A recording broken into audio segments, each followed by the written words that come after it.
So good afternoon, everybody. For those of you who are watching that don't know me, my name is Brittany Johnson, and I am the Ag and Natural Resources 4-H Extension Agent in Bernalillo County. And today I'm going to talk with everybody about the small animal school that's coming up in May. So the small animal school is the first one that we've done. It kind of goes along with our Northern Livestock School kind of effort. So the Northern Livestock School Committee is helping put on the small animal school.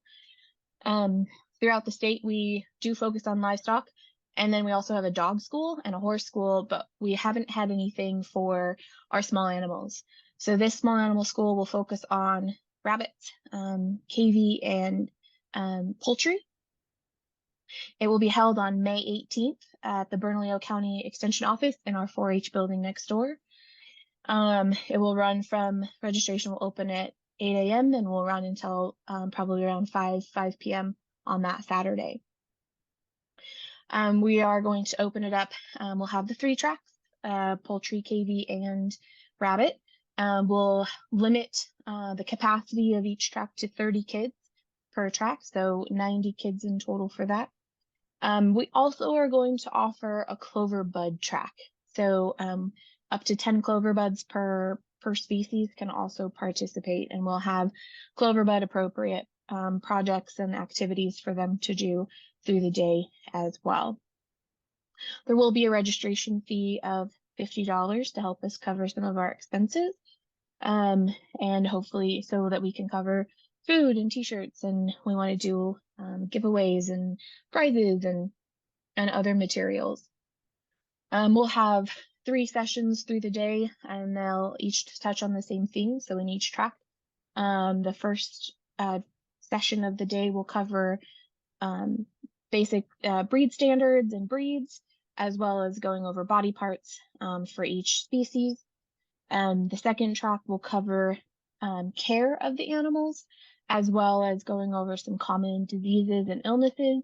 And then we're going to have the kids put together their own like basic first aid kit to help take care of their animals.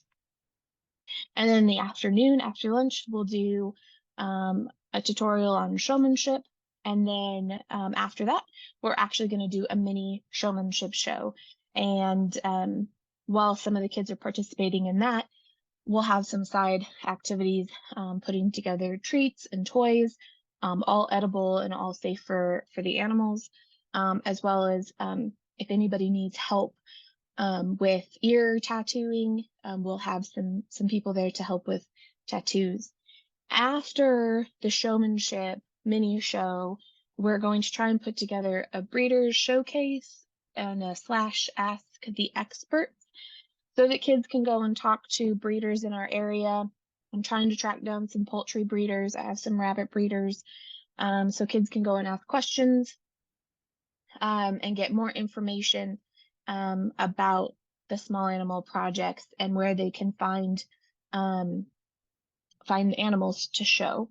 And then, so that will finish us out for the day. So that's just kind of a small brief synopsis of what we're going to try to do that day. We're trying to put in a lot in, but I think we can do it, and we've organized it pretty well. So, are there any questions?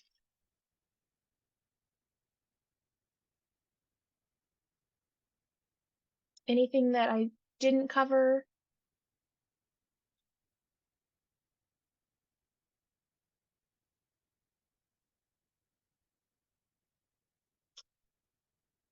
So as far as the instructors go, I'm looking at past judges, some of our breeders that are in the area that have worked with our kids in the past. So I'm trying to generate or get some instructors from outside of the program. But then also, of course, I have some really knowledgeable people in our county as well. Further, we're going to ask some of our more senior age 4-H members who have been in the small animal projects for a while to come back as junior leaders to help us with the Clover Bud project and then tracks. So we'll do that as well.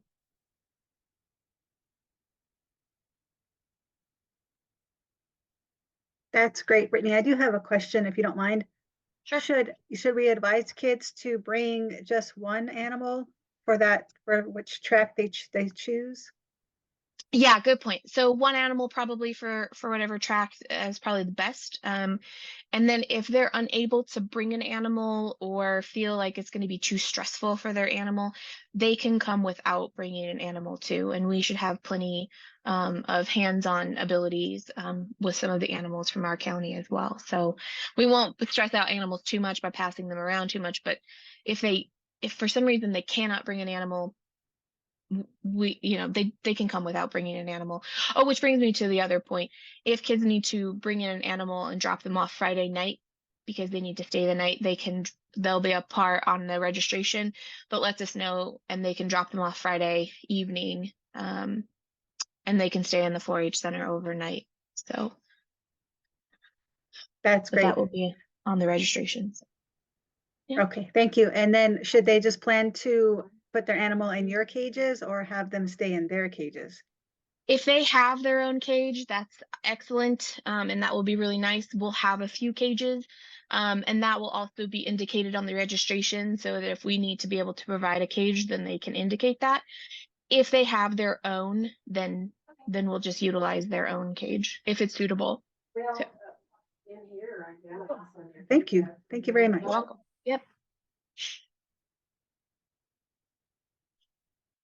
Any other questions?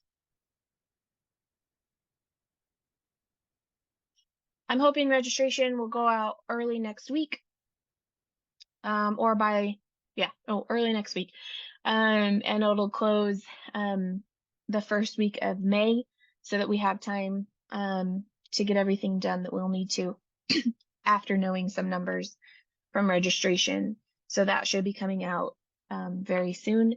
And yeah, please let me know if you have any questions though. Especially once the registration comes out. If you have any questions, feel free to email me. Any other burning questions out there?